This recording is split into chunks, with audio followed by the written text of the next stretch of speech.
my sister, brother, and I were the only mixed kids in my family. It was like all the cousins and everybody had Mexican mothers and fathers, but we're the only one that had a gringo father, you know. And I think my brother and sister had a very different feeling about this.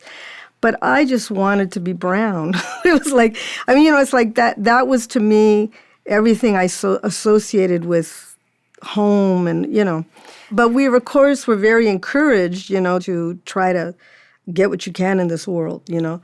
And I, even as a little girl, I recognized sort of this difference between sort of how I was treated and my Mexican classmates, that there were sort of assumptions about me being smarter and this encouragement that if you wanted to be college prep and you wanted, you know, you hung out with the white girls and, you know, like that. It was always a place of real disquiet for me because my love was so profound about being Mexicana, and I felt like I was constantly being in a position to betray being Mexican.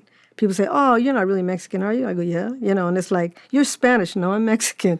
You know, and even as a little girl, I used to kind of fight people around that because I always felt like I was selling out my family. But those choices also have big payoff.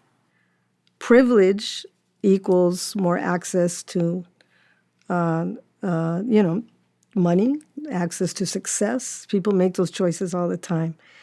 In my case, it was finally sort of landing on a side of identity where I had no choice, which was my lesbianism, that really just split open my consciousness about my identity also racially, regardless of my skin color, without ever denying, you know, my, you know, being mixed blood and my father. And, you know, I have a really good relationship with my dad. He's still around, you know. And, it, you know, it's... But it is not formational to me the way my mother and my hundreds of relatives, Mexican relatives, were in my life.